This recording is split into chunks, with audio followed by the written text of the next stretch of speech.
Ele são todas as coisas. A Ele seja a glória para sempre. Amém. Se você puder colocar de pé e cantar conosco. Porque dele, por Ele e para Ele são todas as coisas.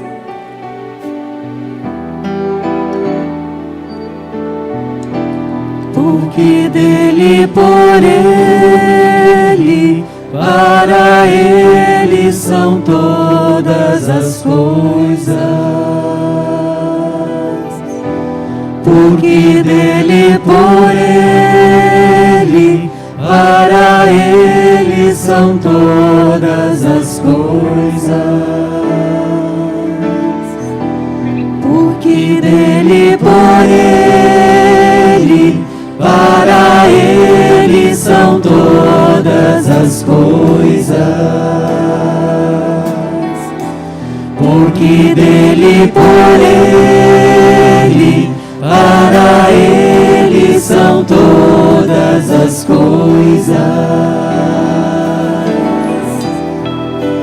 A Ele a glória, a Ele a glória, a Ele a glória, para sempre. Amém. A Ele a glória, a Ele a glória, a Ele a glória, para sempre. Amém. São profundas riquezas o saber e o conhecer de Deus. Quão insondáveis seus juízos e seus caminhos. Quão profundas riquezas o saber e o conhecer de Deus. Quão insondáveis seus juízos e seus caminhos. A Ele a glória, a Ele a glória, a Ele a glória, para sempre. Amém. Para sempre. A Ele a glória, a Ele a glória, a Ele a glória, para sempre. Amém. Para sempre. A Ele a glória, a Ele a glória, a Ele a glória,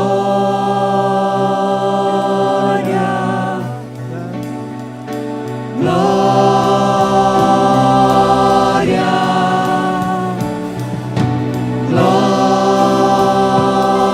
glória, para sempre. Amém.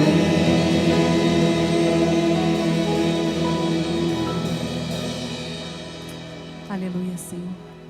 Sim, Deus, por Ti, de Ti e para Ti são todas as coisas no céu e na terra. A Ti, Senhor, toda glória, para todos sempre. Amém. Amém. Os irmãos podem sentar. Graça e paz, sejam todos bem-vindos ao culto, bem-vindos ao culto. Que Deus possa ser honrado, glorificado através das nossas vidas. Amém? Nós queremos, nessa parte inicial do culto, continuar falando com o nosso Deus em oração e temos alguns motivos especiais para isso. Nós temos aqueles pedidos que nós estamos intercedendo por eles, acrescentamos alguns, né? O Oswaldo, temos a família lutada aí do Fernando Freitas, marido da Daniela, o pai dele faleceu essa semana, marido da Alice, né? Quem não conheceu o Fernando está ali atrás. E então nós estivemos orando por ele, mas foi a vontade de Deus levá-lo. Vamos orar pela família. Também temos a Malu, filha do Marcelo e da Eliette. A Eliette, filha do seu Luzar, né, da dona Maria. Ela vai fazer uma cirurgia amanhã. Então nós vamos orar pela Malu. Fiquei sabendo que o doutor Geraldo Gonçalves também fará uma cirurgia amanhã. Orar por ele também. Então são muitos pedidos. Será que a gente consegue cada um? Vamos dividir por ala? Cada ala cuida de um pedido? A ala de lá, então, vai cuidar, por favor, da família do Fernando ali, a dona Alice, a irmã Alice, a família, né, e lutados, e vai orar pela Malu, tá? Essa ala daí. Eu vou pedir que essa ala aqui, ó, esteja orando pelo Oswaldo e pelo doutor Geraldo Gonçalves, tá?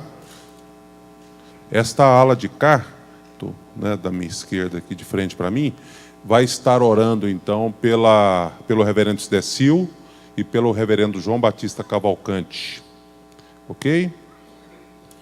Sobrou o quê? Parece que para quem mais nós estamos orando? Podem me ajudar? A Mariana e Isabel. Tá? A pequena Isabel. A Mariana e a Isabel, essa ala daí. Combinado? Vamos orar então? Podem ficar sentados, isso não vai alterar evidentemente a postura do nosso coração e a nossa certeza de que Deus está neste lugar e Ele vai ouvir a nossa oração. Nós cremos nisso. Vamos interceder por essas pessoas agora? Amém? Levanta sua voz, pode ser baixinho, mas verbalize, diga para Deus para quais pessoas você está intercedendo, qual é o desejo do nosso coração como igreja, qual é o nosso interesse nessas vidas e por que nós estamos clamando misericórdia e graça da parte de Deus. Apresente ao Senhor esses casos, estas famílias em oração. Amém?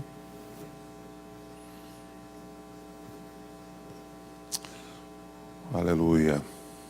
Nós cremos, Senhor, no poder da oração. A Tua palavra diz que muito pode por sua eficácia a súplica do justo.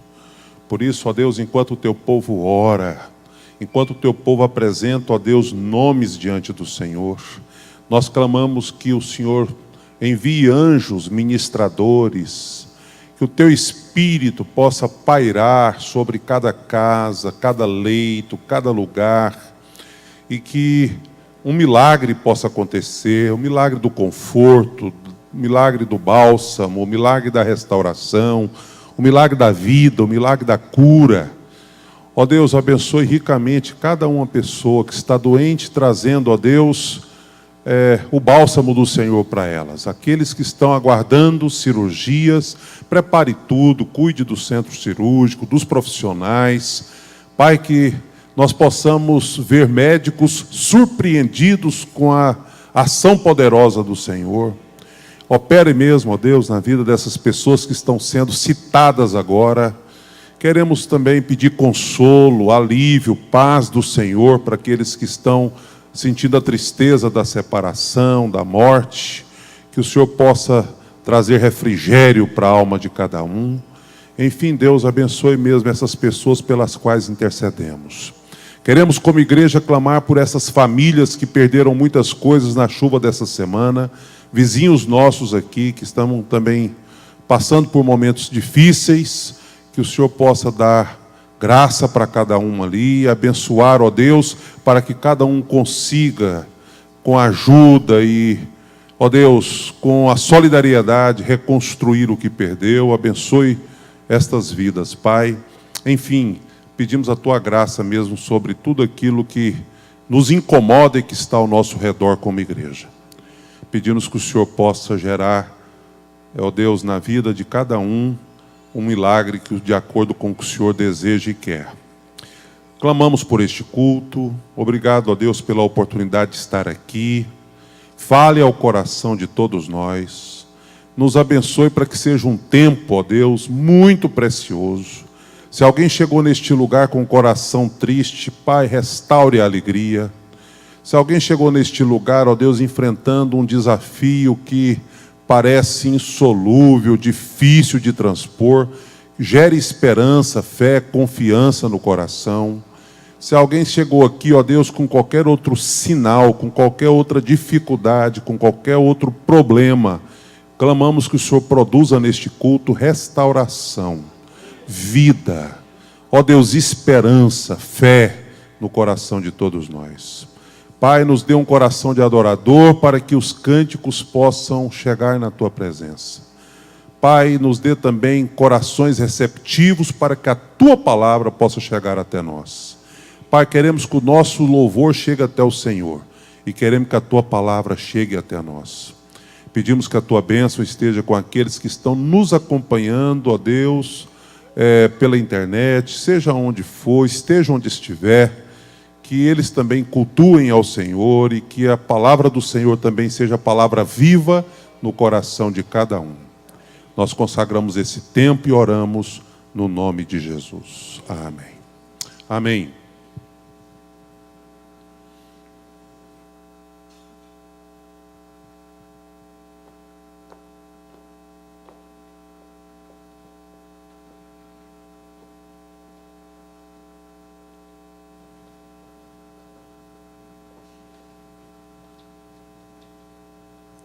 Amém. Para quem não cumprimentei, graça e paz. Amém. Nesses tempos, né, sabemos que não são tempos fáceis que nós estamos vivendo e nem tempos de muita esperança, né, a nível de política, economia, mas a nossa esperança não está neles, né? Não está em política, não está em economia, não está em homens, mas está no Senhor. Né? E o versículo 30 Versículo 5 do Salmo 30 fala: o choro pode durar uma noite, mas a alegria vem pela manhã. Não é isso? Então, se você está passando por momentos difíceis, querido, pode saber que o dia vai amanhecer e a alegria do Senhor vai vir com ela na sua vida. Amém? Se você puder colocar de pé e cantar conosco.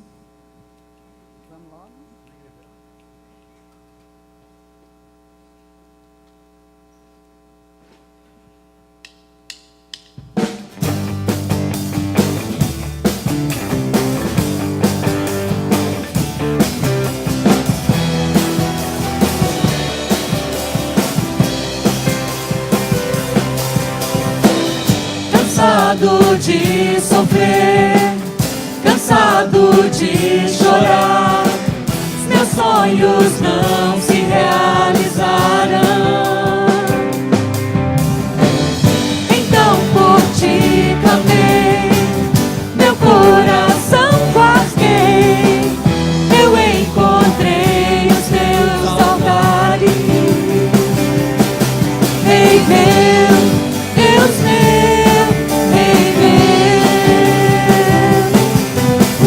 pode durar uma noite, mas a alegria virá ao amanhecer. Eu faço parte das tuas promessas, teus sonhos eu vou viver.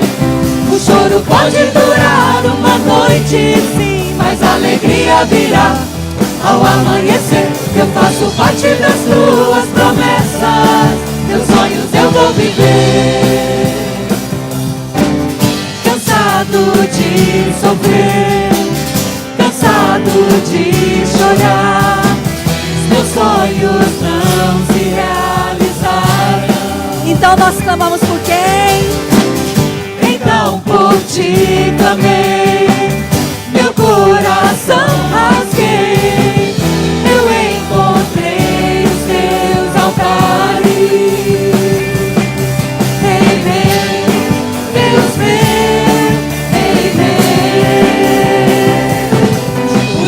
pode durar uma noite, mas a alegria virá ao amanhecer. Eu faço parte das tuas promessas, teus sonhos eu vou viver.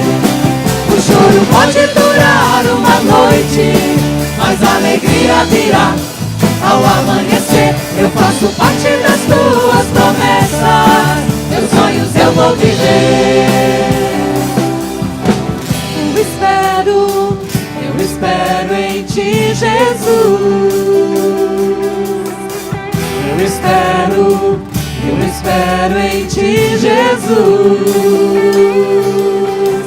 Eu me alegro em ti, Jesus. Eu me alegro em ti, Jesus.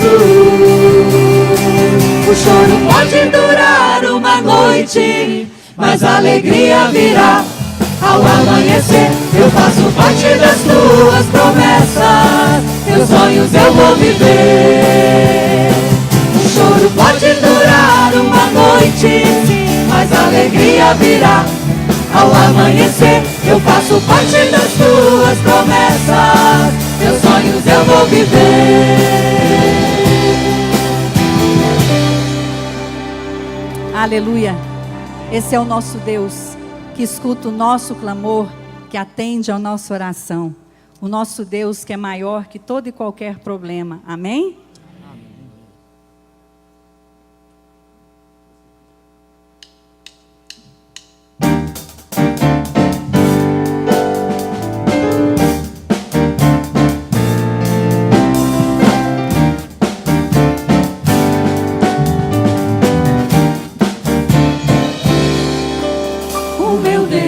Maior que os meus problemas, eu não temerei. Com Jesus eu vou além, ainda que a figueira não floresça e não haja frutos na videira, eu não temerei não. Eu sei que para além das nuvens o sol não deixou de brilhar, só porque a terra escureceu. A minha vida está em Deus, eu sei que tudo posso em Deus. É Ele quem me fortalece, eu vou seguir com fé. Com meu Deus eu vou para a rocha mais alta que eu sei pra onde vou, como águia vou, nas alturas sou filho de Deus.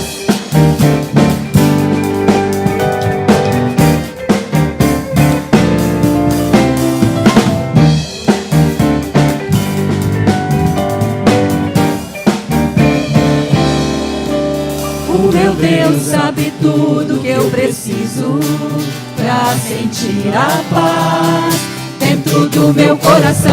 Ainda que a lua adormeça e não haja o brilho das estrelas, eu não temerei não. Eu sei que para além das nuvens o sol não deixou de brilhar, só porque a terra escureceu. A minha vida está em Deus, eu sei que tudo posso em Deus. É Ele quem me fortalece, eu vou seguir com fé. Com meu Deus eu vou para a rocha mais alta que eu sei pra onde vou, como águia vou, nas alturas sou filho de Deus. Eu vou seguir com fé, com meu Deus eu vou para a rocha mais alta que eu sei pra onde vou, como águia vou, nas alturas sou filho de Deus. Nas alturas sou filho de Deus. Nas alturas sou filho de Deus. Aleluia. Amém. Esse cântico que nós vamos cantar é um cântico que eu acho que todos gostam. Ele fala: eu sei que sempre está comigo, Senhor. Também sei que nada acontece sem a tua vontade. Mas preciso aprender a confiar em ti. Preciso aprender a descansar em ti. Como nós precisamos realmente aprender a confiar, a descansar, a saber que a vontade do Senhor é a melhor para nós. Como nós precisamos aprender a fazer com que a fé saia da mente e venha para o coração, venha para a prática, né? Nós sabemos e precisamos confiar que o propósito de Deus é sempre o melhor.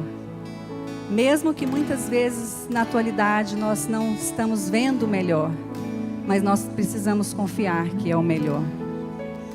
Nós falamos muito que Deus abriu o mar vermelho, que o pequeno Davi venceu um gigante Golias, que Daniel saiu ileso da cova dos leões. Isso é verdade, é o Deus de poder.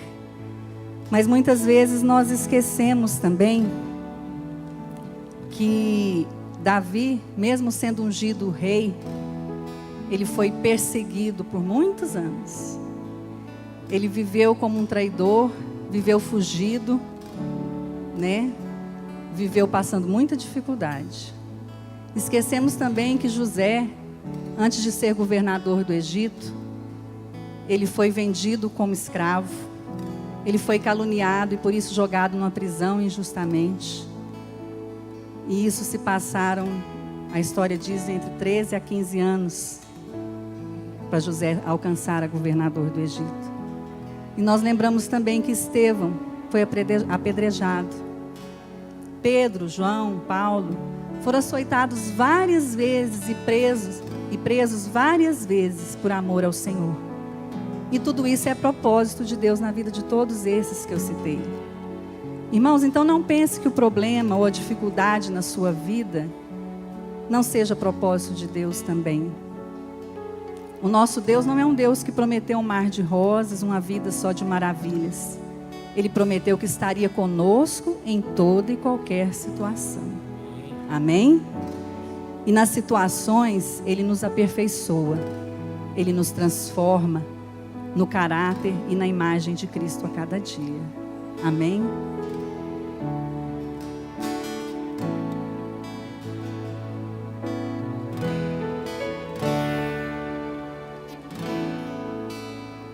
Eu sei que sempre estás comigo, Senhor. Também sei que nada acontece sem a tua vontade, mas preciso aprender a confiar em ti, mas preciso aprender a descansar em ti. Tu és meu Senhor,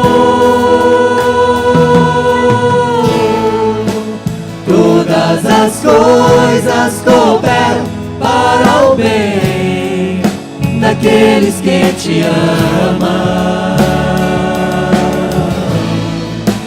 Todas as coisas cooperam para o bem daqueles que te amam. Todas as coisas cooperam para o bem daqueles que te amam. Todas as coisas cooperam para o bem daqueles que te amam. Eu sei que sempre estás comigo, Senhor. Também sei que nada acontece sem a tua vontade, mas preciso aprender a confiar em ti, mas preciso aprender a descansar em ti. Tu és meu Senhor, todas as coisas cooperam para o bem daqueles que te amam. Todas as coisas cooperam para o bem daqueles que te amam.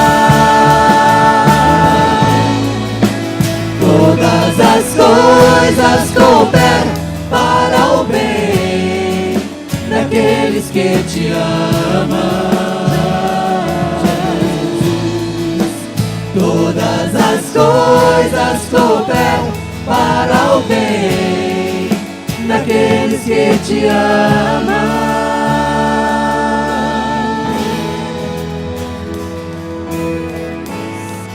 Nós queremos sim, Deus. Nós queremos confiar. Nós queremos descansar. Nós queremos entregar tudo nas tuas mãos. Tudo somente nas tuas mãos, Deus. Nós queremos dar.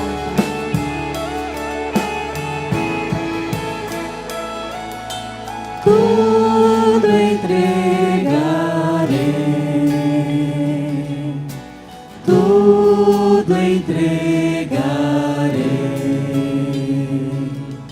sim, por ti, Jesus bendito, tudo deixarei, tudo entregarei, tudo entregarei, sim, por ti, Jesus bendito, tudo deixarei. Dá-nos essa fé, Senhor, de entregar tudo, de deixar tudo nas tuas mãos, de confiarmos somente e não querermos te ajudar, mas simplesmente descansar no Senhor.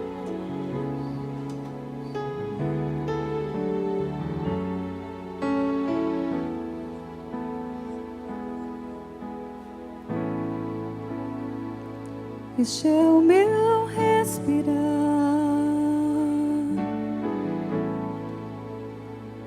este é o meu respirar, Teu Santo Espírito vivendo em mim.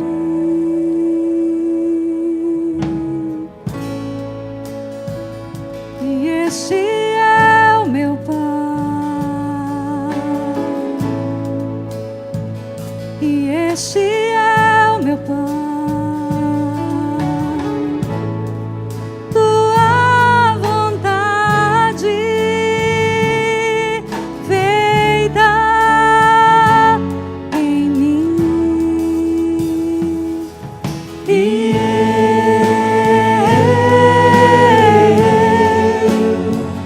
eu nada sou sem ti, nada sou.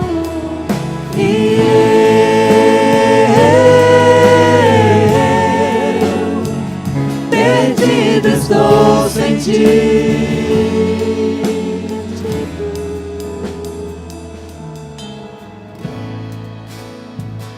Este é o meu respirar,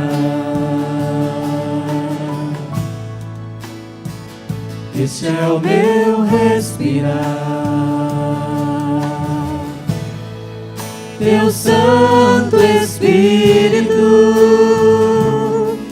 vivendo em mim.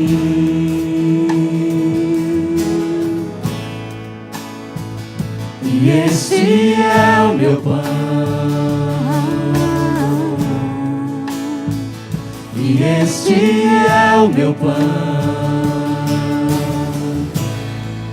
tua vontade feita em mim. E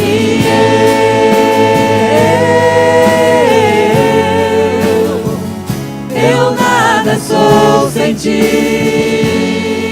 nada, nada, nada. E eu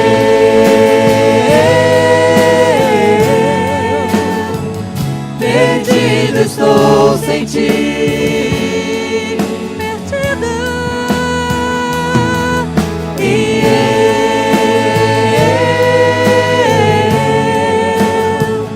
eu nada sou sem ti.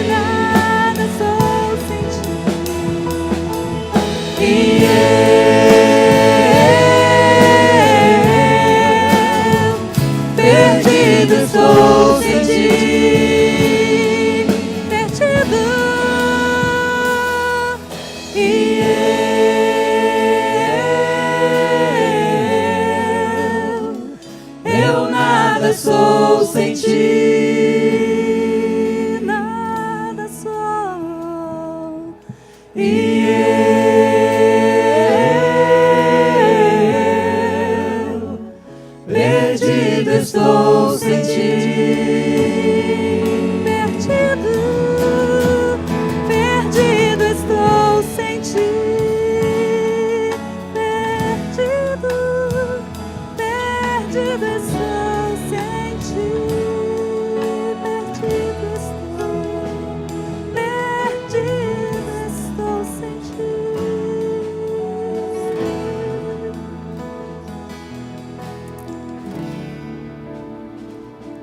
Não somos nada sem ti, Senhor. Não somos nada sem ti, Deus. Aleluia. Aleluia.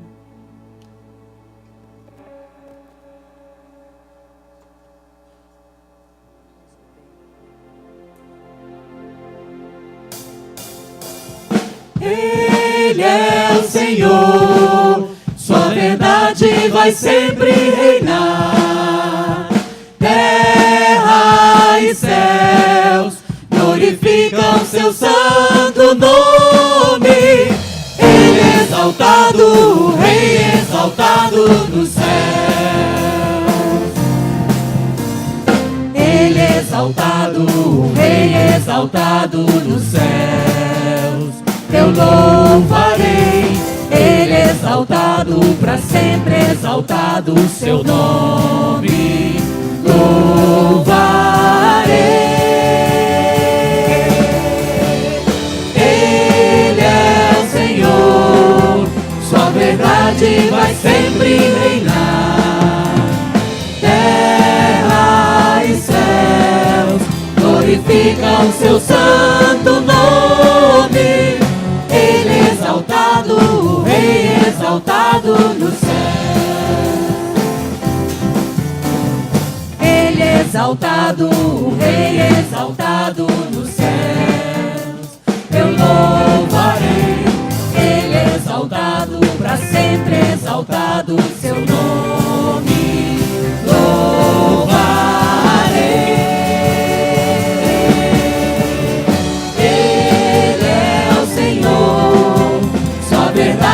Vai sempre reinar. Terra e céus glorificam seu santo nome. Ele é exaltado, o Rei exaltado no céu. Aleluia. Ele é exaltado, o Rei exaltado no céu. Exaltado é. Ele é exaltado, o Rei exaltado no céu.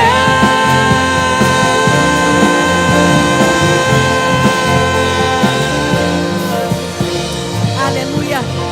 Exaltado seja o nome do Senhor. Ele é o Senhor sobre nós, sobre terra e céu, sobre a nossa vida. Aleluia. Aleluia. Amém. Os irmãos podem sentar.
agora deu certo.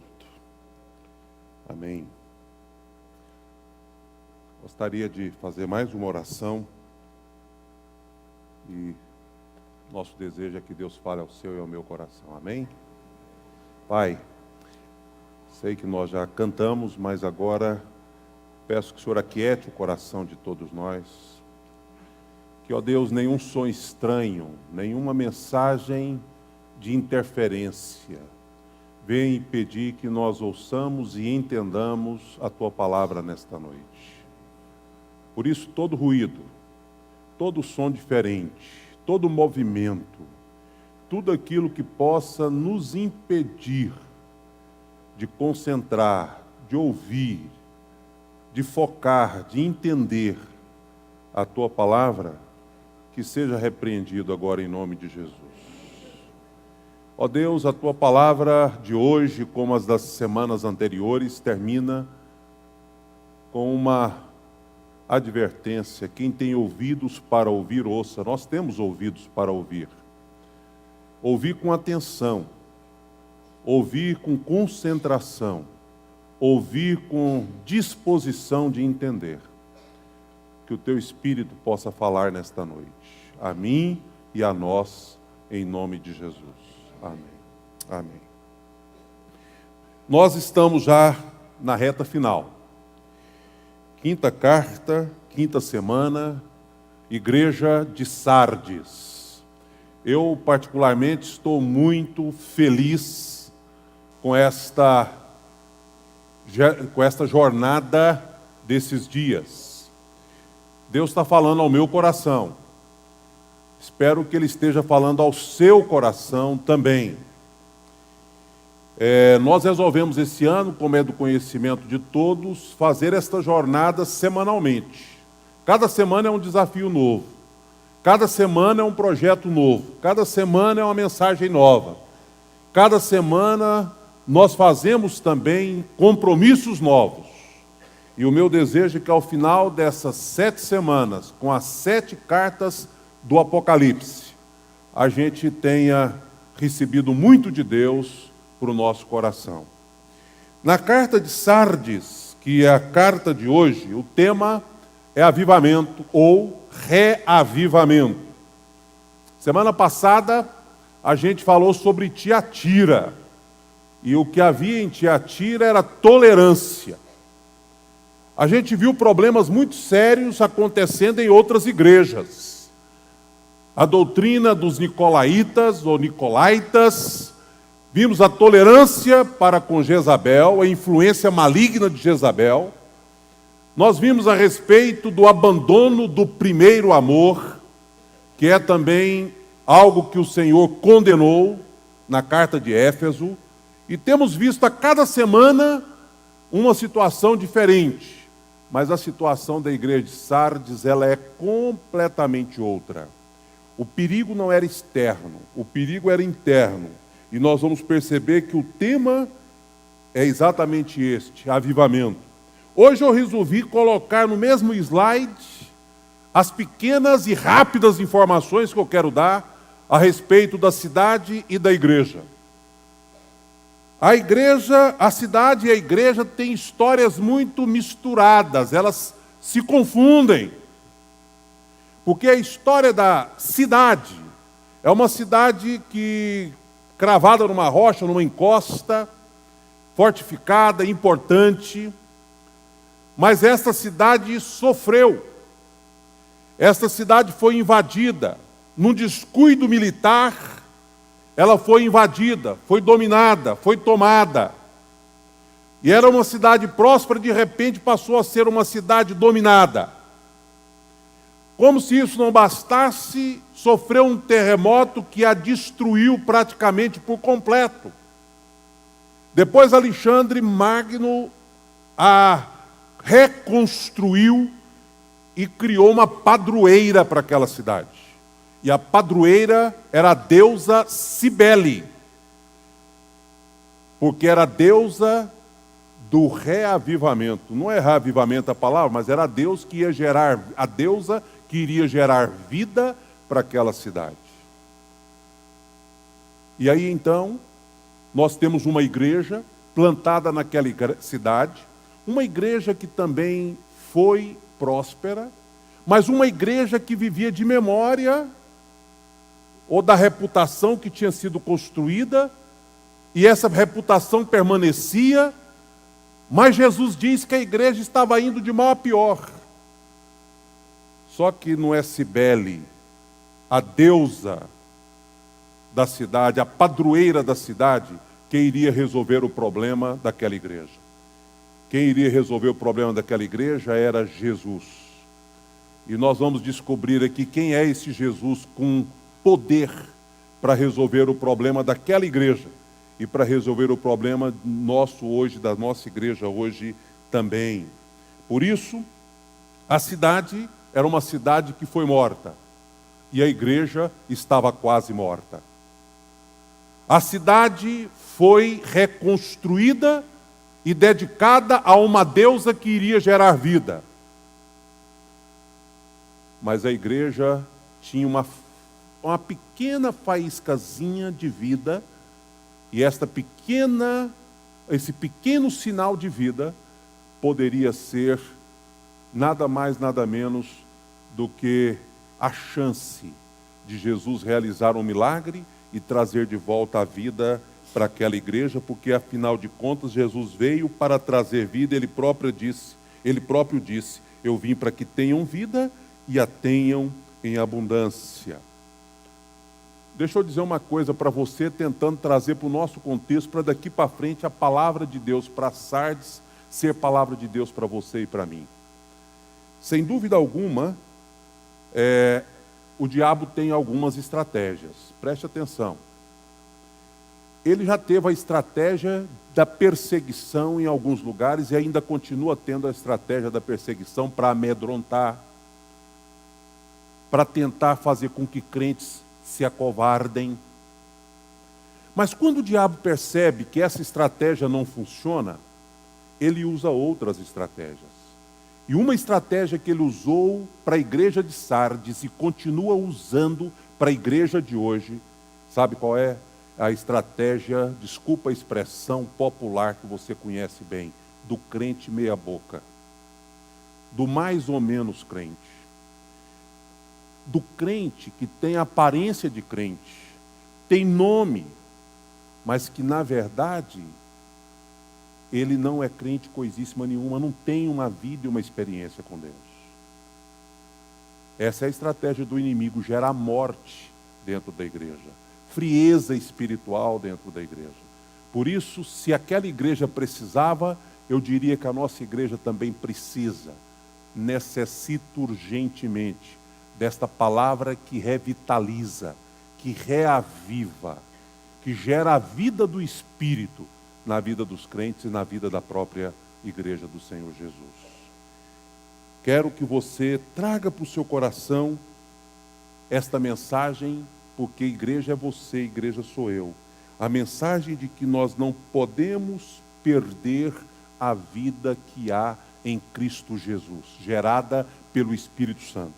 Você pergunta, mas quando é que uma igreja perde esta vida gerada pelo Espírito Santo? Primeiro, quando a igreja começa com muito silêncio. Silêncio que eu digo assim, não evangeliza, não tem mais paixão pelas almas.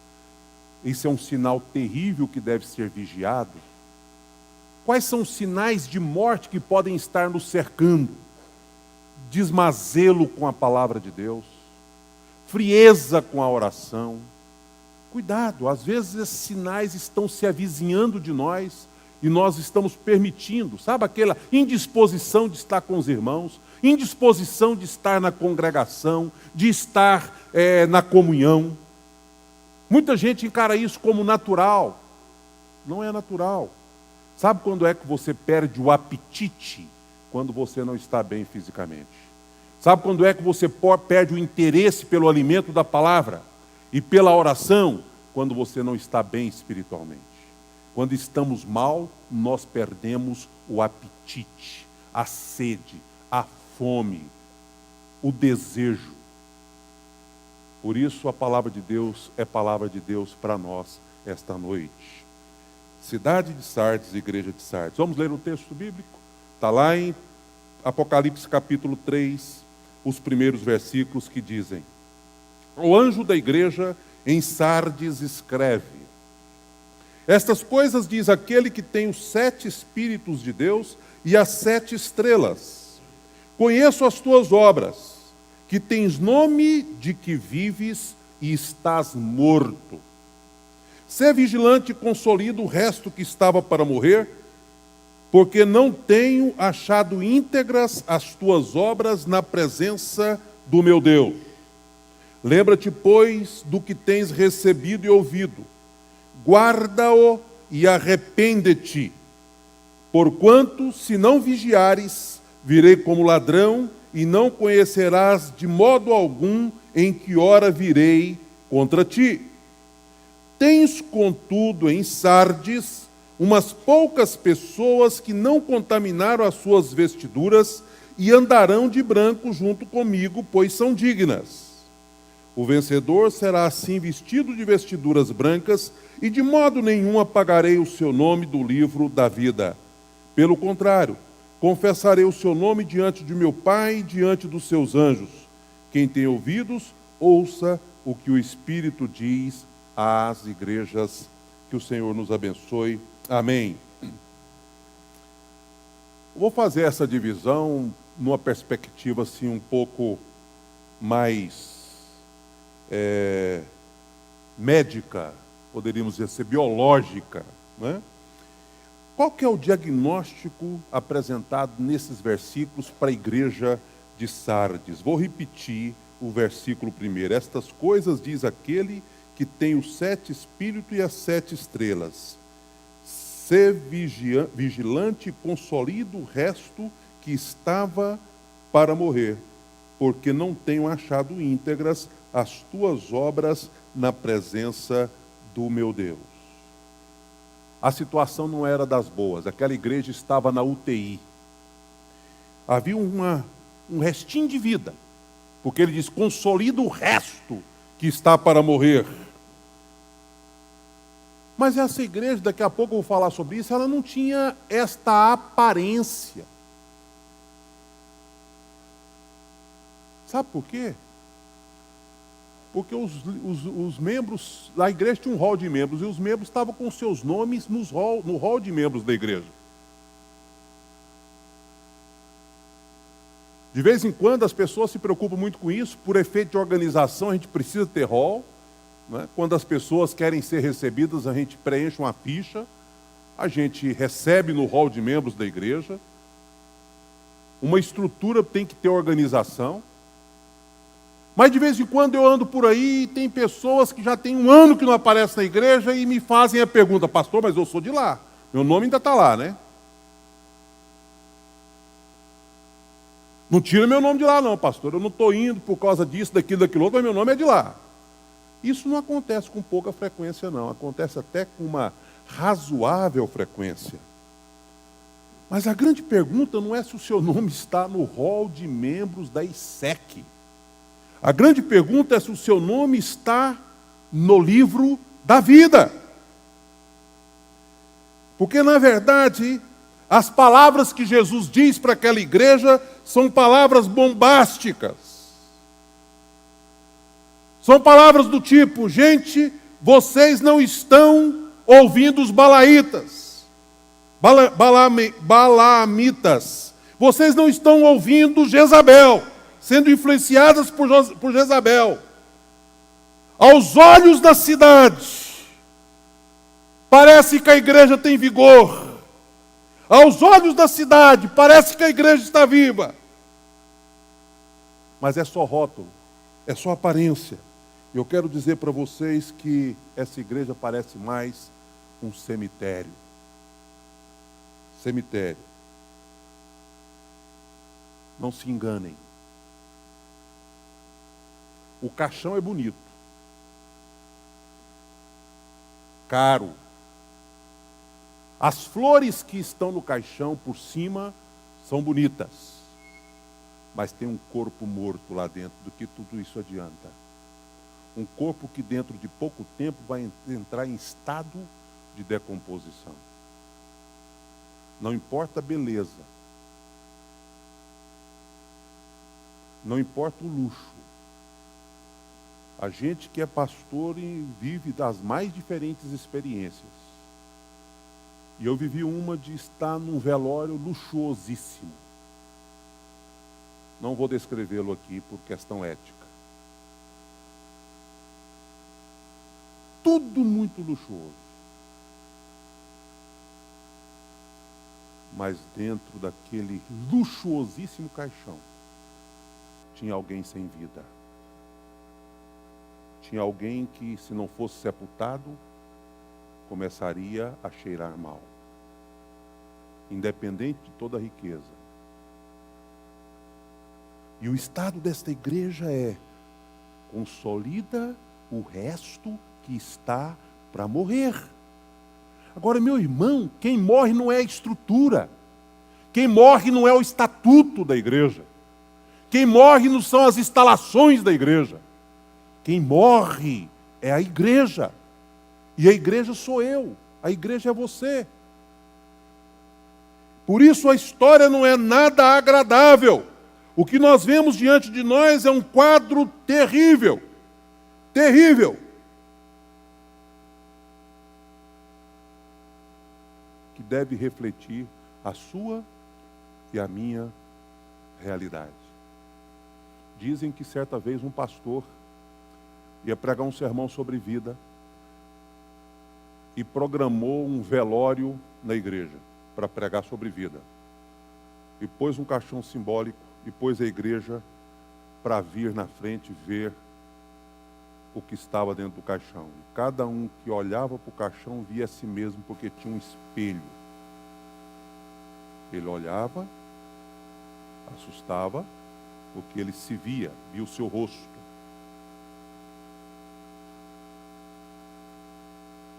E o pastor, ao final, aplicou a palavra dizendo exatamente isso. Como é que está a sua vida? Ou será que não tem vida? Talvez a pergunta é até inadequada, porque quem sabe nem vida tem. Igreja doente, igreja fraca, igreja sem nenhum vigor, igreja que precisa urgentemente tomar uma decisão. Esse é o diagnóstico. Nesse diagnóstico, nós vamos descobrir que as aparências enganam somente os homens. O texto é claro em dizer: conheça as tuas obras. Há alguns comentaristas que dizem o seguinte: esta expressão não é que ele está reconhecendo as obras positivas daquela igreja, mas dá uma ideia de que Jesus está dizendo que havia uma igreja que vivia apenas de recordação, de obras que haviam sido feitas por aquela igreja, mas que hoje essas obras nem íntegras eram. Conheço as tuas obras. Mas olha o que diz na sequência do texto: tens nome de que vives, ou seja, tens reputação, estás morto. Sê vigilante e consolida, vem o restante do texto. Tens nome de que vives, está morto, se referindo à realidade daquela igreja. Você sabe que a gente pode ter aparência de vivo? Quando nós construímos a nossa frase slogan, eu gostei muito. E a gente não registra patente disso, não está preocupado com isso, que o reino de Deus use quantas vezes quiser. Eu recebi nesse final de ano uma mensagem de alguém que estava viajando para fora do país e mandou para mim um cartaz com a frase: adeus ano velho, adeus ano novo. E disse assim: pastor, eu conheço essa frase e essa marca. Adeus ano velho, que nós usamos aqui há quantos anos? Quase 20 anos, né? Que a gente usa essa marca. Adeus ano velho, adeus ano novo.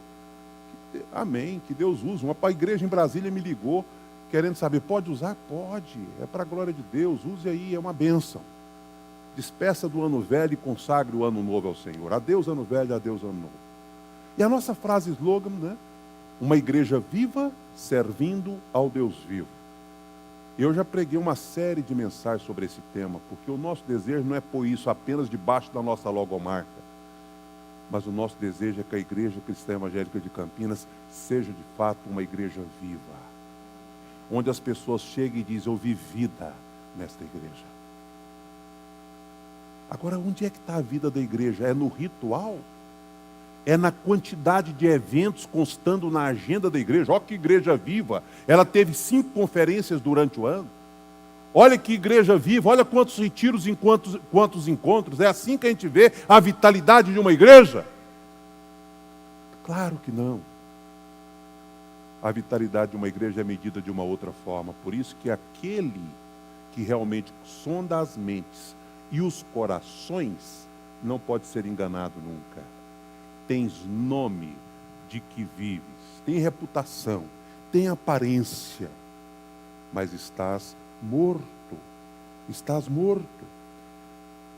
Boa reputação, portanto, meus queridos, tens nome de que vives, não engana ou não sensibiliza, melhor dizendo, o Senhor. O homem julga pelo que ele vê. Julga pelo que ele vê. A palavra de Deus diz que Deus olha o coração. E o texto mais clássico você deve estar na sua mente é o texto de Davi, né? Quando Samuel foi na casa de Jessé para consagrar um dos filhos de Jessé para ser rei de Israel. Nem o pai de Davi acreditava nele. Lembra da história? Nem o pai. Passaram na frente de Samuel todos os filhos, e ele nem lembrava que o pequeno Davi, coração de poeta, um sonhador, um músico, estava lá no campo guardando o rebanho. Mas o Senhor lhe ensinou uma lição para Samuel, ensinou uma lição para Jessé, ensinou uma lição para todos nós, porque ficou registrado para a história.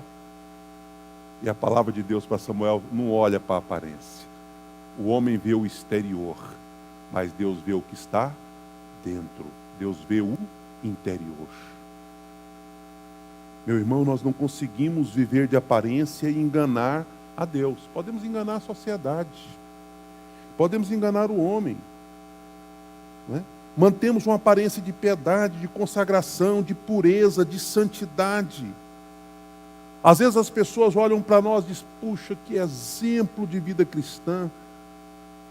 Vai morar lá dentro de casa um pouco para ver que exemplo de vida cristã é esse.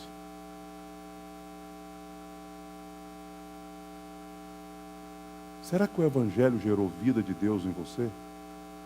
A vida de Deus que o Evangelho gira muda a nossa forma de falar. A vida de Deus que o Evangelho gera muda a nossa forma de relacionar. A vida de Deus que o Evangelho gera muda a nossa forma de encarar a vida. Tem acontecido isso? Não adianta bater palma, erguer as mãos, cantar, ter uma frequência regular aos cultos, se isso não está desembocando numa mudança genuína de comportamento, de vida. Eu não quero ter apenas boa reputação. Mais do que isso, não quero ter apenas fama. Mais do que isso, eu quero ter a vida de Deus em mim. Por isso, eu tenho que fazer uma análise da minha realidade, que pode ser outra totalmente diferente da realidade que a minha aparência provoca. Por isso é triste, mas o diagnóstico de Jesus é: você já está quase morto. Quase morto. A experiência espiritual sua está indo de mal a pior. Você sabe o que significa estar morto ou quase morto? Significa inércia, significa falta de sensibilidade. Eu já contei aqui, mas permita-me repetir para quem não conhece a história do Dr. Mena. Lembra? Quem já ouviu? Dr. Mena, um odontólogo que faleceu no norte do nosso país. E o pastor que ia pregar no velório estava no velório, num determinado local do velório, quando pôde escutar o diálogo de uma jovem crente com um professor universitário que era colega do Mena e que estava ali naquele velório. E aquela jovem começou a falar de Jesus, do amor de Deus para aquele professor. E aquele professor desdenhou, aquele professor satirizou, aquele professor criticou. E o pastor não reagiu, apenas ficou ali durante um bom tempo presenciando aquele diálogo. Quando chegou na hora da cerimônia, ele chegou bem perto do caixão e disse: Mena, quem está falando aqui é o seu pastor. Acorda. E aquilo chamou a atenção do auditório, que já estava em silêncio para a cerimônia, mas além do silêncio, olhos arregalados. O que esse pastor está fazendo? Que loucura é essa? E ele aumentou o tom da voz: Mena, sou eu, o seu pastor fulano de tal. Levanta, Mena. E ele fez isso umas 3 vezes. Ao final, ele começou o sermão dizendo: gente, não houve aqui uma tentativa de ressurreição, mas apenas a introdução de uma mensagem para dizer para você que o morto não reage, o morto não escuta, o morto não sente, o morto não vê.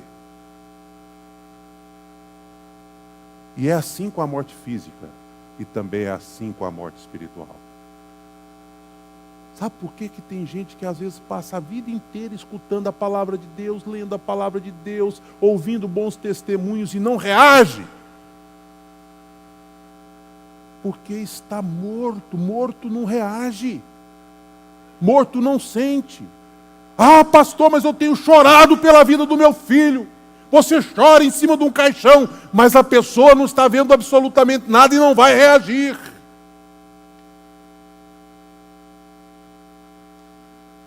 Tem nome de que vives, mas está morto. Não tem jeito. A Bíblia divide a vida humana em 2 partes: a parte espiritual e a parte física. Você pode estar fisicamente vivo e espiritualmente morto e vice-versa. E desde o início, a palavra de Deus para Adão foi: o dia em que dela comeres, certamente morrerás. Depois Isaías diz: a alma que pecar, esta morrerá. Depois o apóstolo Paulo diz: o salário do pecado é a morte. Por isso, você pode até estar vivo na dimensão do corpo e morto na dimensão do espírito. E por isso você não reage, por isso você não sente, por isso você não se sensibiliza, por isso não acontece absolutamente nada.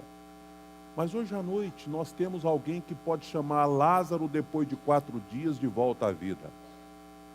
Amém ou não? Nós temos alguém que pode. Por isso essa realidade pode ser mudada ainda hoje. Abra seu coração, que algo pode mudar. Creia que algo pode mudar. Basta que você queira. E aí nós temos a prescrição. O médico não faz uma prescrição quando a gente está doente? Olha o texto. Lembra-te, pois, do que tens recebido e ouvido. Guarda-o e arrepende-te. Porquanto, se não vigiares, virei como ladrão, e não conhecerás de modo algum em que horas virei contra ti.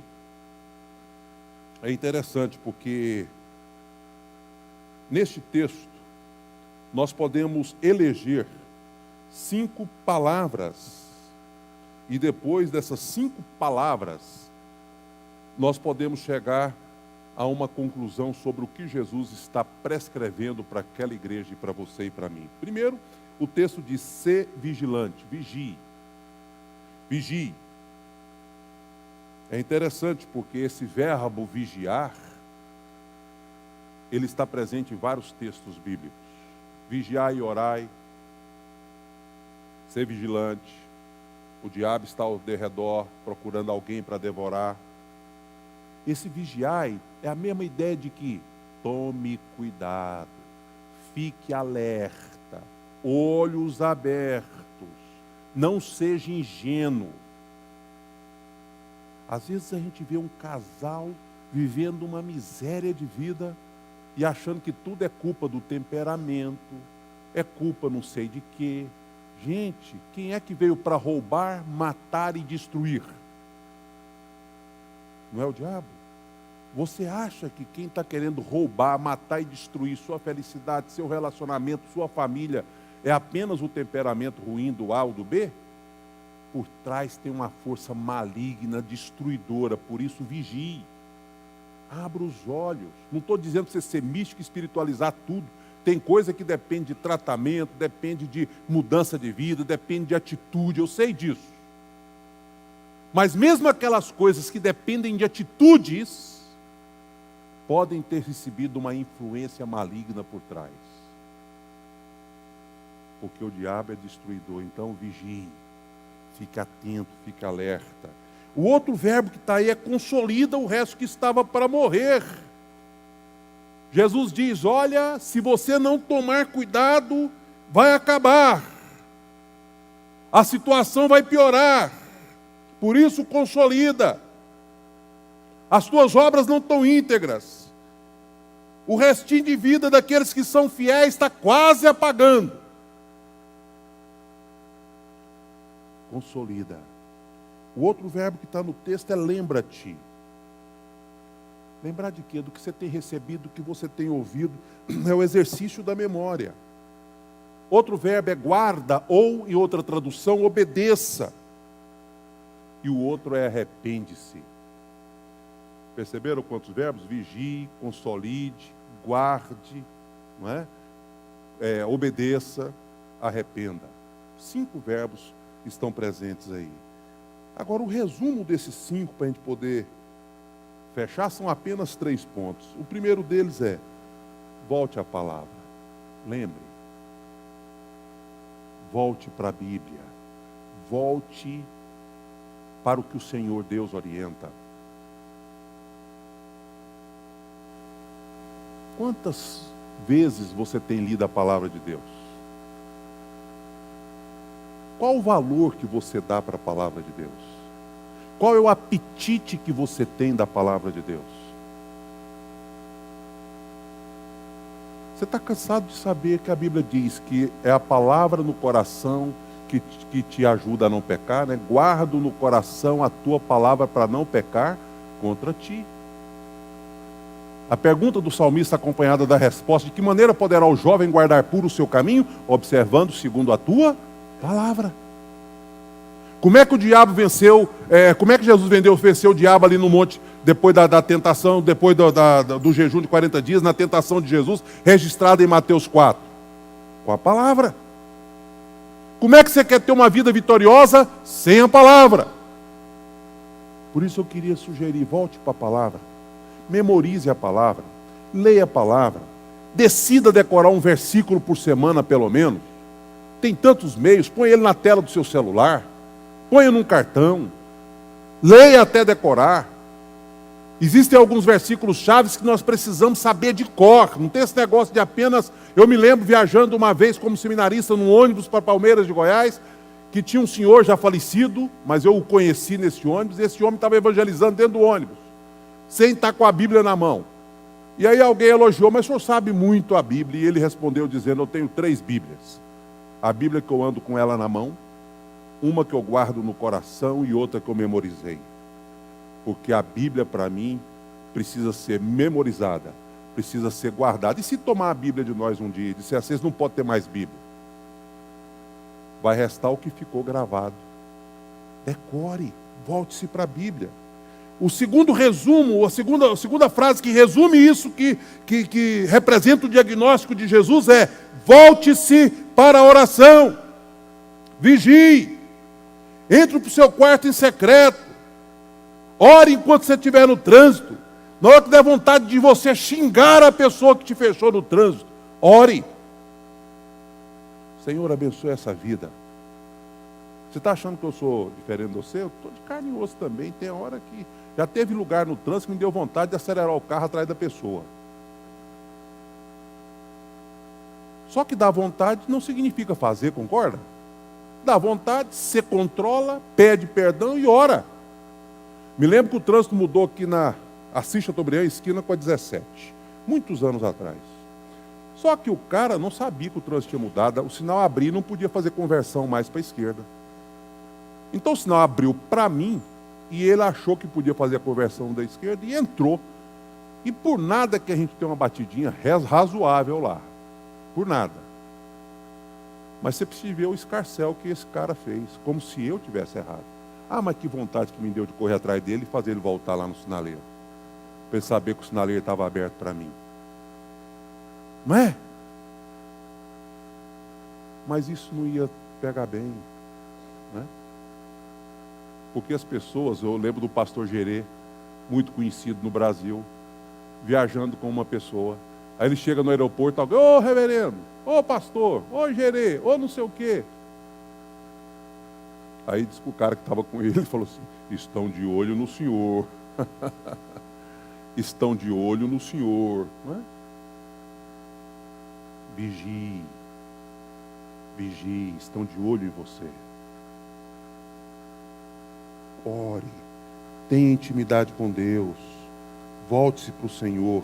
E a terceira que resume, frase, é volte-se para a santidade. Volte para a santidade. O verso 4 vai falar de vestiduras brancas. Hoje pela manhã nós estamos estudando o Novo Testamento e hoje foi a carta de Romanos, um panorama do Novo Testamento. E hoje pela manhã nós recordamos uma doutrina da salvação em 3 tempos: passado, presente e futuro. Passado, a nossa justificação. Estamos livres da penalidade, da condenação do pecado. Lá na cruz do Calvário isso aconteceu. Quem está em Cristo não tem mais condenação. Amém? E no presente, santificação. Nós somos livres do poder do pecado. O pecado existe, está presente. De vez em quando você tropeça, acontece alguma coisa, mas o pecado não pode mais nos dominar. Porque nós estamos livres do poder do pecado. Santidade. E estamos aguardando aquele glorioso dia da glorificação, quando estaremos livres da presença do pecado. Não vai ter pecado no céu.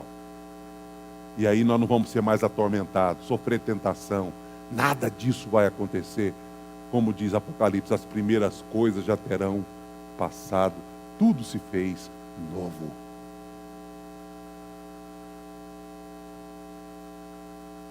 Vamos para algumas questões práticas.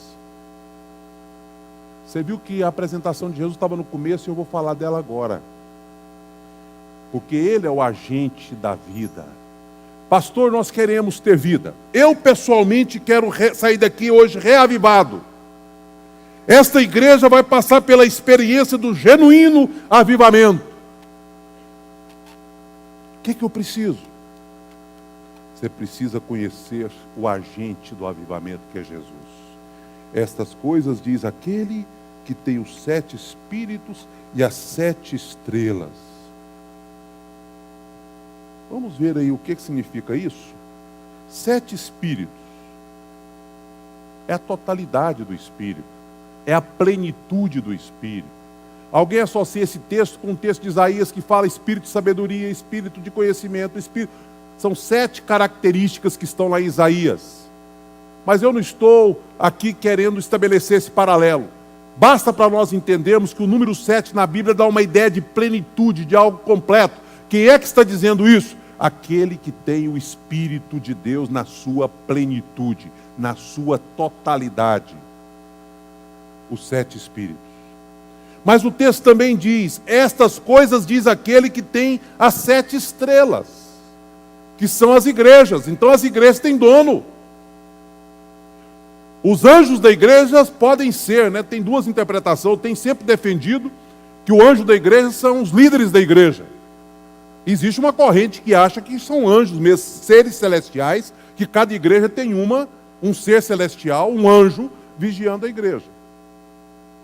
Mas anjo não recebe carta para depois ser conhecido de todos nós. Então eu prefiro ficar com a outra ideia dos líderes nas mãos do Senhor. Visão de capítulo 1. Ele andando no meio da igreja, que são os candeeiros e que estão ali. E tem essas igrejas que também são as estrelas nas suas mãos. Essa é a forma como Jesus se identifica nesta carta. Aí o que ele diz para a gente poder aprender com esses 7 espíritos? Ele diz que, em outras palavras, ele conhece a igreja. Pronto. Eu tenho dito isso porque as outras cartas também falam isso, mas deixa eu ser mais enfático um pouquinho.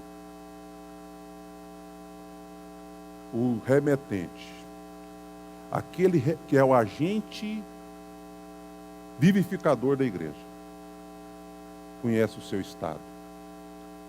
Você pode ter reputação, mas isso não vai enganá-lo. Ele sabe como você está. Está no mundo, pertinho do mundo, influenciado pelo mundo, ele sabe. Não precisa do pastor saber, não, ele sabe. Está dando mau testemunho, está vivendo uma vida irregular, está sendo um crente apenas de aparência, pode enganar a mim e todo mundo, seu líder de grupo pequeno, mas Deus sabe. Ele conhece o real estado da igreja. Ele conhece o seu estado. Segundo, ele é dono da igreja. Por isso ele pode trazer vida para a igreja. Ah, Senhor, traga vida para a igreja cristã evangélica de Campinas. O Senhor pode trazer. Reaviva! O Senhor pode reavivar. Porque ele é o dono da igreja. A igreja é dele. A terceira informação é que ele tem poder para trazer de volta a vida para a igreja. E esse poder está na declaração de que ele pode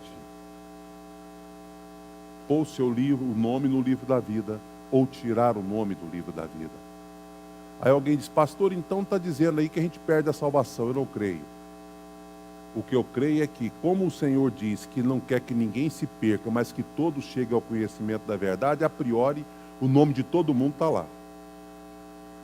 Aí a pessoa diz, não, pode tirar meu nome. É você que manda tirar o nome. À medida que você rejeita, à medida que você não quer, à medida que você discorda, à medida que você não deixa o Espírito Santo agir na sua vida, mas ele pode trazer de volta. Ele pode ressuscitar. Ele pode gerar na sua vida novamente a vida do Espírito. Ele pode reavivar você. Conclusão, caminhando já por fim. Resultado final de tudo. As bênçãos. O vencedor será vestido de vestiduras brancas. De modo nenhum apagarei o seu nome do livro da vida. Pelo contrário, confessarei o seu nome diante do meu Pai e diante dos seus anjos. Acho que um pastor, se não me engano, Hernandes Dias Lopes, disse uma frase, onde ele disse o seguinte: aqueles que não morrem por causa da sua santidade, eles vivem para o mundo, mas nunca serão mártires, porque não quer pagar o preço da fé cristã. Livro da vida, vestiduras brancas, o que isso significa? O que isso significa?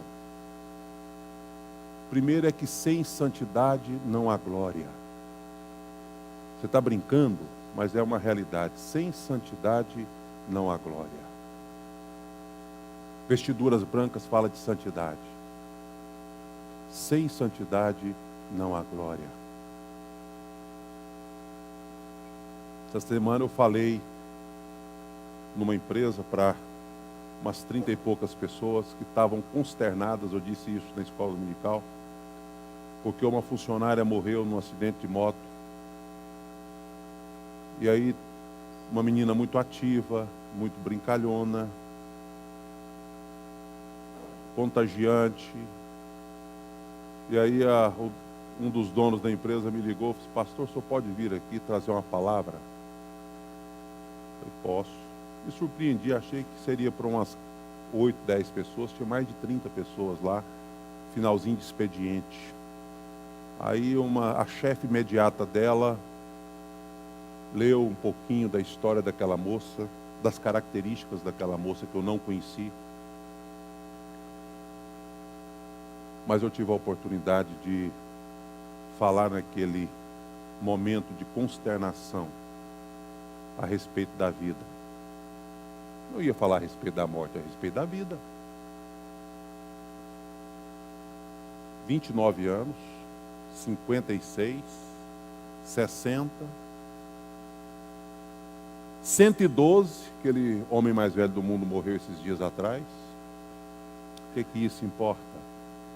A grande questão é, o que eu estou fazendo com a vida que Deus me deu?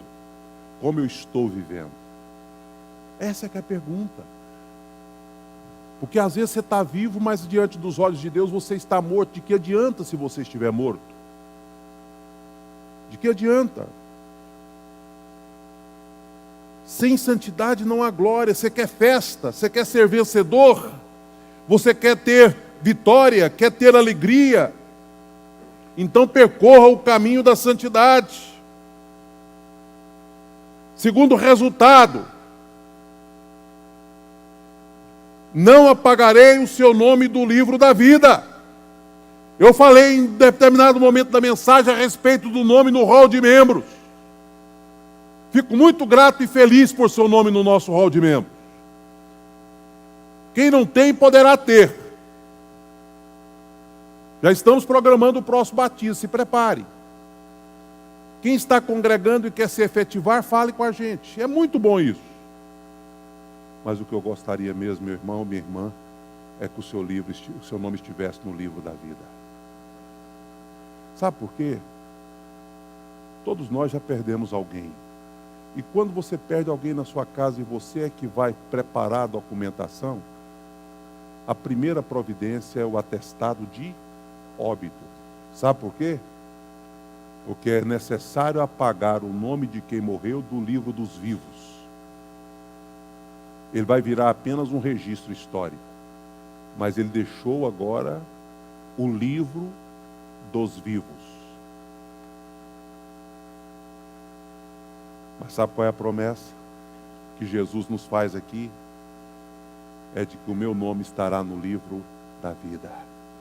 Ele pode sair do nome, o meu nome pode sair do livro dos vivos aqui na terra, mas ele está registrado no livro da vida.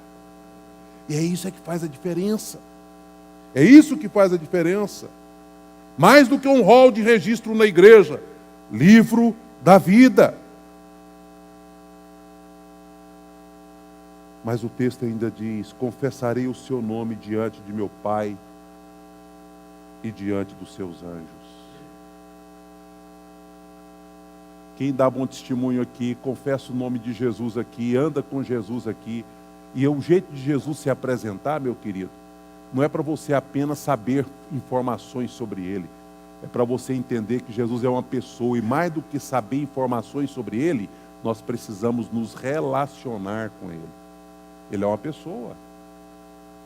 Relacionar com essa pessoa. Confessar o nome de Jesus diante dos homens é uma garantia de que Ele confessará o seu nome diante do Pai e dos seus anjos.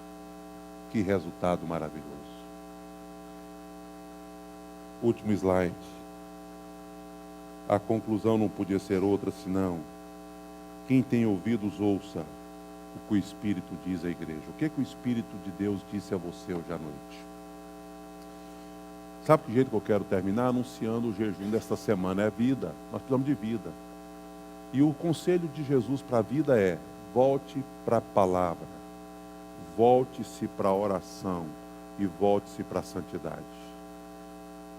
Meu desafio é que nós fiquemos de segunda a sexta essa semana sem televisão, que é um dos inimigos da Bíblia, da oração e da santidade.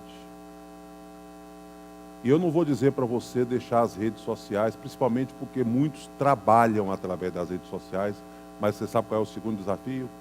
É que o mesmo tempo que você gastar na rede social, você vai gastar em oração e Bíblia.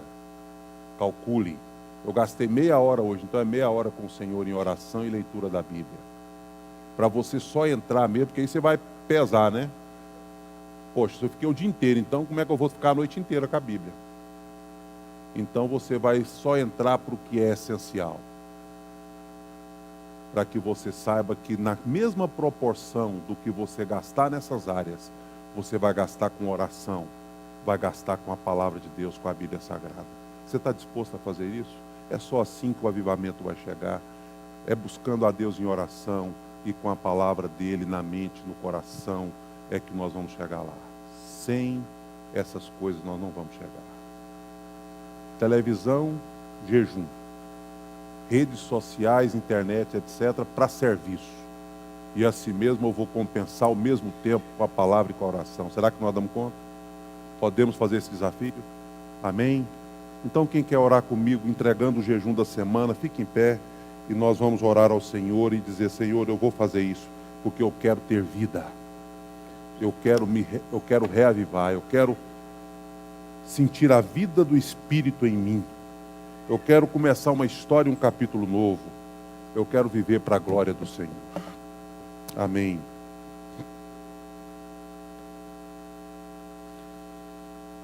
Queria que você fizesse uma oração pessoal primeiro, entregando a sua vida e esse jejum ao Senhor. Depois eu faço uma coletiva, uma no seu nome e no meu.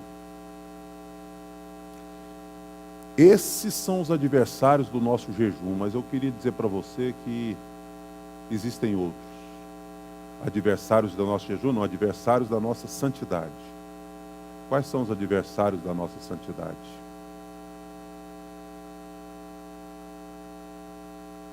Talvez até você resolva fazer mais um jejum além desses, se tem algo que está gerando morte em você.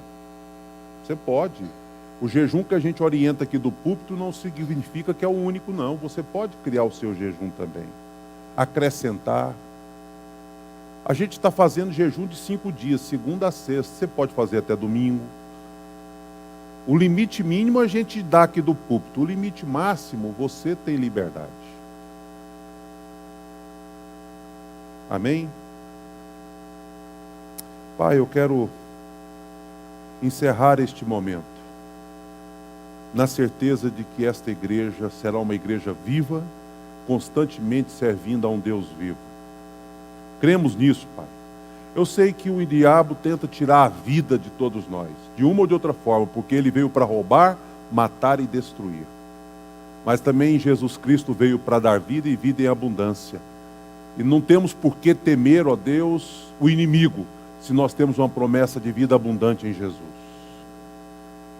Pai, te pedimos que repreenda na minha vida pessoal e na vida de cada irmão que está aqui e que resolveu tomar uma decisão de buscar vida em Cristo essa semana. Repreenda na vida de cada um qualquer inimigo da vida, da santidade, da intimidade com o Senhor, do crescimento, da comunhão, da vitória. Repreenda, Pai. Que esta semana seja uma semana diferente. Que todos nós possamos, além da leitura da nossa devocional diária, que está no livro que estamos lendo, que além da leitura sugerida pelo texto bíblico, que nós possamos ler e meditar na Tua palavra. Repreenda a preguiça, repreenda a distração, ó Deus, tudo aquilo que nos impede de concentrar, de ouvir, de perceber, de sentir, de responder ao que o Senhor tem feito por nós. Aceite, ó Deus, esse jejum, porque nós fazemos não é para sacrifício nosso, nós fazemos para declarar ao Senhor que o Senhor é mais importante do que tudo na nossa vida. O Senhor é muito mais importante do que a televisão que assistimos, o Senhor é muito mais importante do que a internet, as redes sociais que acessamos, o Senhor é mais importante até do que o ar que nós respiramos. Nós queremos desfrutar da Tua companhia, da Tua intimidade. Por isso, aceite o nosso jejum, nos receba na Tua presença. Nós oramos no nome do Senhor Jesus. Amém. Queria que você permanecesse em pé, a gente vai cantar Que Segurança Sou de Jesus. Enquanto cantamos, você pode ofertar, trazer os seus dízimos. Eu quero dar um aviso sobre esse assunto, eu tenho mais outros avisos rápidos para dar, mas sobre dízimo. A nossa tesoureira continua lembrando os contribuintes que os envelopes de 2015 estão numa caixinha lá no armário, lá do fundo, fora daquelas letras, numa caixinha externa. E lá tem o seu envelope do ano passado, se você quer guardar, se você quer concluir as suas contribuições do ano passado, etc. E o envelope novo está lá também nos devidos lugares. E quem quiser contribuir e não tiver envelope lá, pegue um em branco, preencha, que depois você vai receber o seu personalizado. Combinado? E então nós vamos recolher os dízimos e ofertas enquanto estivermos cantando Que Segurança Sou de Jesus. Amém? Vamos cantar ele ritmadozinho, bonito. 409 salmos e hinos. Que segurança, segurança do crente. Vamos lá.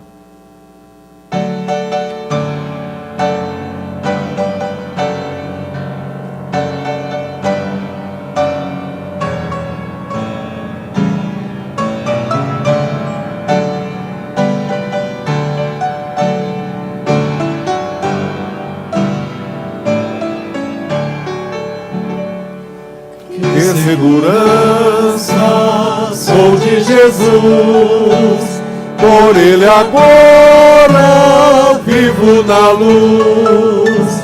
De Deus herdeiro a mim me tornou, pelo seu sangue que Ele salvou. Canta minha alma, canta ao Senhor as maravilhas do seu amor. Canta minha alma, canta Jesus, por Ele vives hoje na luz. Inteiramente me submeti, ó que transporte, gozo senti, dos céus descendo, tenho na cruz, graça inefável por meu Jesus. Canta minha alma, canta ao Senhor, as maravilhas do seu amor. Canta minha alma, canta Jesus, por Ele vives hoje na luz.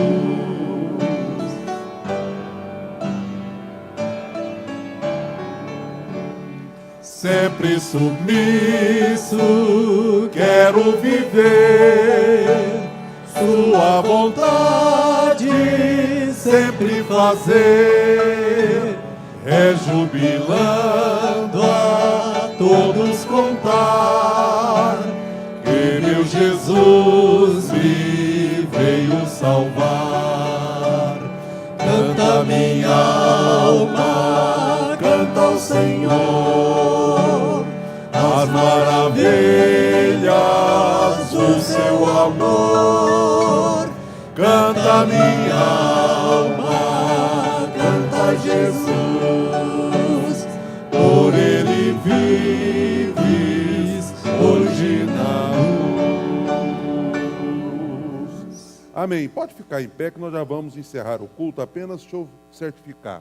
Nós estamos amanhã, possivelmente alguém do Ministério Social, para uma visita. Nós não temos como ajudar todos os que sofreram com a enchente aqui em Goiânia. Mas lembra daquela história? Se a gente ajuda um, outro ajuda outro, outro ajuda outro, com certeza essas famílias serão abençoadas. E tem tido iniciativas sociais as mais diversas por aí, e nós não queremos, como igreja, ficar de fora. Tem uma família que é conhecida da Beatriz, e nós resolvemos dar um apoio para esta família. Se você quer participar, a igreja deverá participar, a mesa regional deverá juntar-se à igreja, para a gente fazer alguma coisa mais sólida um pouco, né? Ver o que eles estão precisando e, de repente, pegar um item, 2 itens e ajudar de maneira concreta com alguma coisa além da alimentação. Alimentação o Ministério tem, né, Ginaldo? Alimentação o Ministério tem. Se eles estiverem precisando, o Ministério fará lá a cesta de alimentação. a parte financeira, então nós vamos recolher, juntar com outras contribuições, e aí o Ministério vai oficialmente, junto com a Beatriz lá, e vai fazer a oferta, a contribuição, talvez de um objeto, de alguma coisa que possa fazê-los melhorar um pouquinho a condição atual e lembrar da ajuda que a igreja deu como solidariedade, carinho e amor, né? Então fica essa palavra para a ajuda nossa dos desabrigados. Nós temos o convite de casamento que está, que é para toda a igreja, da Carol Amâncio, Ana Carolina, e o Lincoln Júnior, que é filho da Tânia. A Tânia frequenta a nossa igreja, só que tem vindo na parte da manhã, né? Porque para ela deslocar da onde ela mora à noite é complicado, então ela vem de manhã, toda manhã ela está aqui. Então, além da Ana Carolina, que é conhecida de todos. O casamento será na igreja Vida, Ministério Vida Cristã, às 20 horas do dia 13 de fevereiro. A igreja toda foi convidada, está feito o convite aqui, certo? E a nossa campanha, falta 2 semanas, a gente encerra, aí vem os nossos planos para o ano de 2016. Os irmãos aguardem, a reunião da equipe pastoral volta e nós iremos planejar isso. Combinado? Queria agradecer a todos os visitantes que estão conosco, que Deus os abençoe, volte sempre.